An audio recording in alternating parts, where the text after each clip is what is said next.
Hi, I'm Catherine Stanek, owner of Stanek Gallery.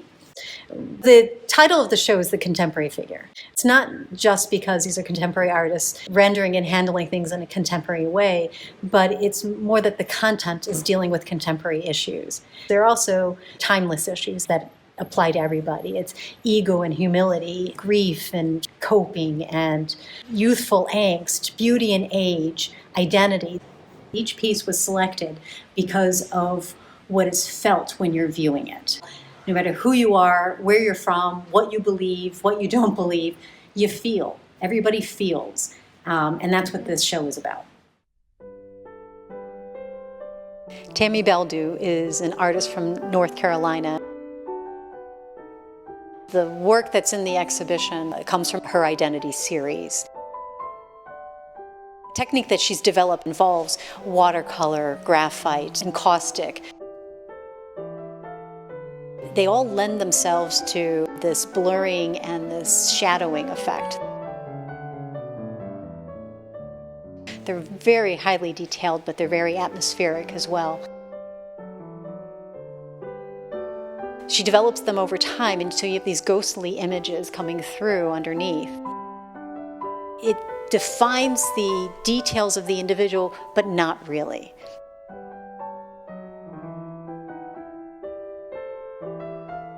There's always something left open to question.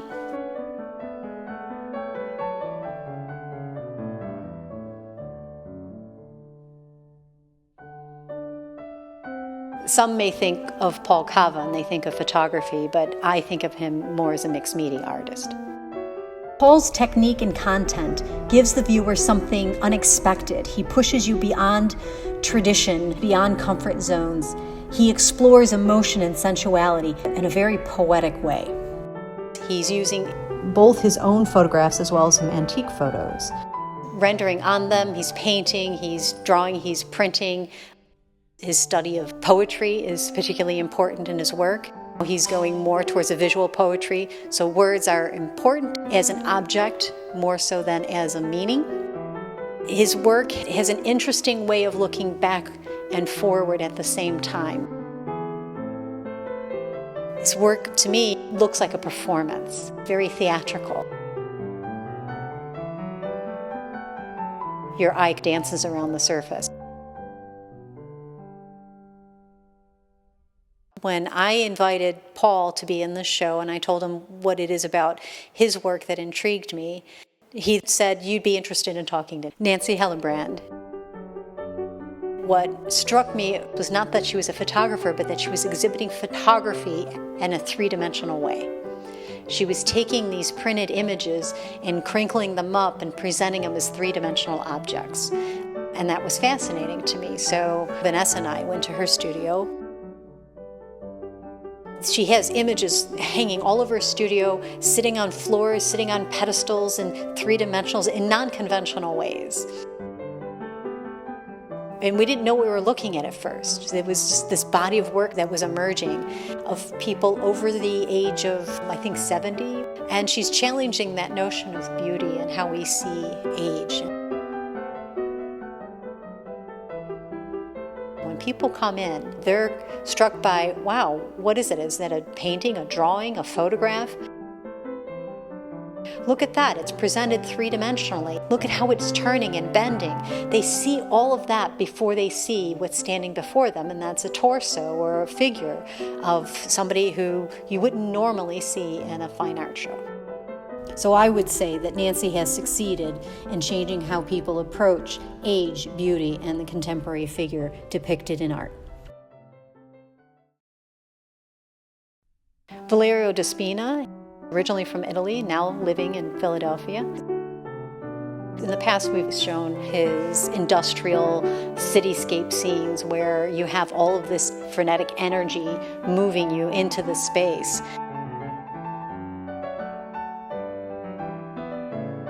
And now we have the pleasure of showing some of his figurative work. He's revisiting the figure periodically throughout his career to see how the two relate to each other, human figure and the architecture.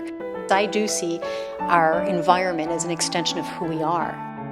We created it. It reflects our priorities, it reflects our values. So Valerio's preoccupation with depicting industrial and man-made structures isn't a surprise. It actually feels to me more like a natural progression. So all of his images have that same center of the universe weight, with everything gravitating and pulling you in and around the subject. Then with the addition of the water element, the organic, reintroduced into this movement, he calms the environment and allows the viewer to settle in.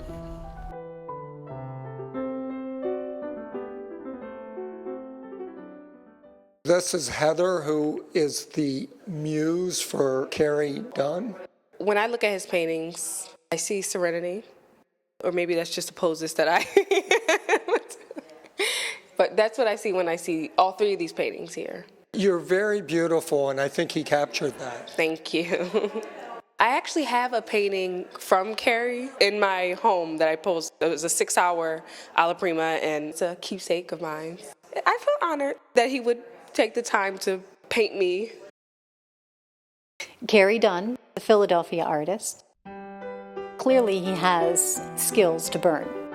The first piece is called Muse, and it's rendered more traditionally. He places her in this environment that doesn't actually exist. She's floating. You feel like she needs to be grounded, and in this kind of traditional rendering, you're expecting something else, and you're kind of surprised. That air around her is important. You have another one where it was very heavily brushed with a palette knife. Very loose, very open. It's the same figure repeated and sympathetically composed. The third painting introduces additional figures that overlap in a way that reminds us of what we have in common, yet they're finished in a way that celebrates the individuality. It's the combination of the two that elevates us. And I can't think of a more beautiful way for Carrie to use his muse and his tools available to him to say something about equality.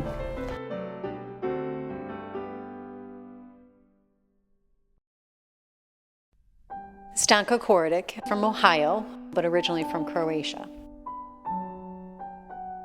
Stanka's work starts very traditionally with a model and rendering it more representationally. And then she takes that and she scrapes it down and she rebuilds and scrapes and rebuilds, and at some point she just lets go of what it is she is controlling to wherever the painting is taking her. And what's left behind is a history of identities, of what existed at that point in time. And there's those ghost images, very much like Tammy's. They're both dealing with this issue of identity. Both have those shadowy histories coming through. It creates a mystery, a beauty, an atmosphere, and it adds to the complete image. Stanka has illustration in her past. You can see that coming through. That's who she was as an artist at one point in time, and you don't completely let go of your origins. They become part of who you are. So her work has a life very much like her own. Gary Weissman, his studio and home are in Ithaca, New York, but he still has a place here and teaches at the Pennsylvania Academy, so his roots are still here. Each piece is suspended in this space and time in a way that you wouldn't expect and wonder how he accomplished.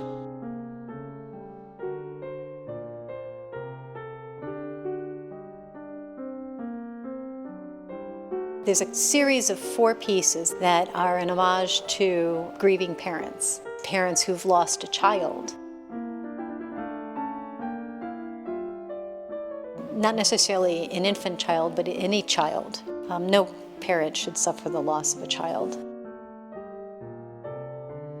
There's too many instances these days where that tragedy happens and that parent is left to cope, to recover, to deal. And this grouping of work is doing exactly that. there's an empathy towards what they're experiencing.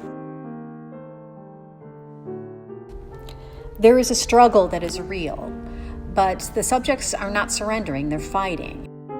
It's a necessary part of the healing and coping process.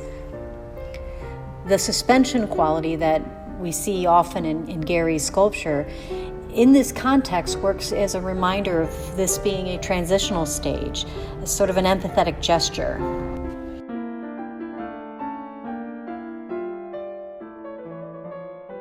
Gary also introduces a new element of fabric into this body of work. And to me, the softness against that hard surface work compositionally as well as it does emotionally. It's comforting. Stephen Early, another artist from Philadelphia area and teaching over at Studio Incaminati.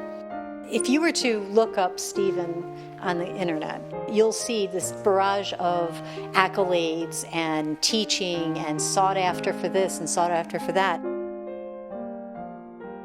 But there's not a lot about what his work is about. And I think that's because he doesn't hit you over the head with content. He's in love with the form and the terms of the form. When you look at his work, you can just feel the twists and turns. He has a lot of twists and turns in there. A lot of them are even a little contorted. And if they're not, there's a concealment in some way happening. So there's a struggle there. And it's almost as if something is being held back, trying to get out. One of the pieces, he talked about it in the context of a rebirth. When you look at his work, there's almost a concealing and a holding back, and then an emerging coming out, all at the same time.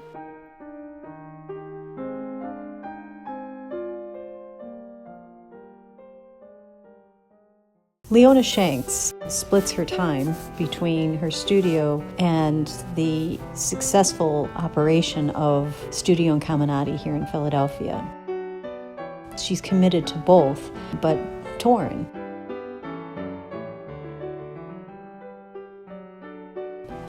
Since I find myself in a similar situation with the gallery and studio time, I can relate to those feelings.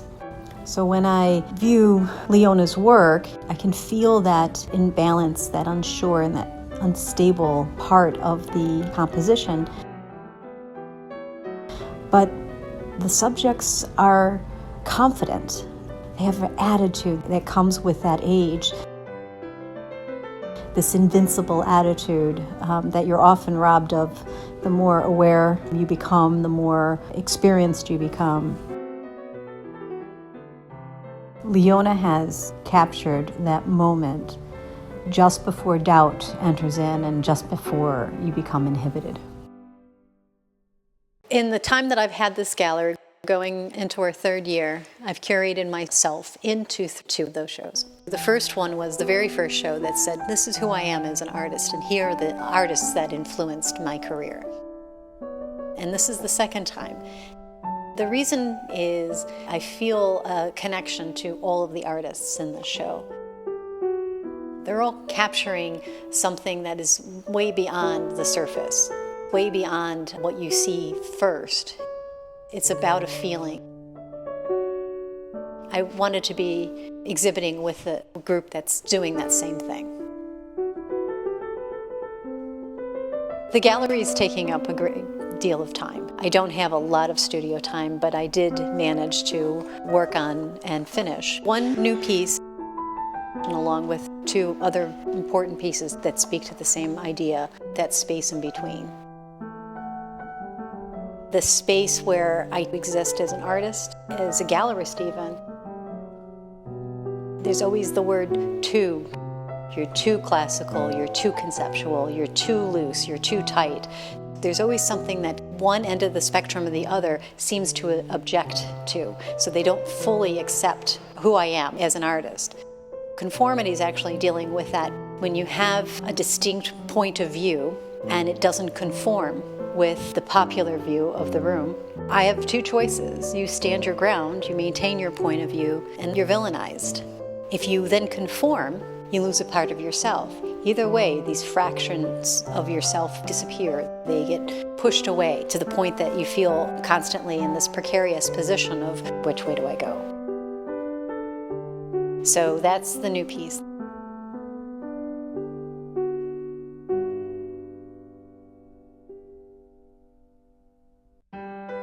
This exhibition is equally important to me as an artist, as a curator, and as a gallerist.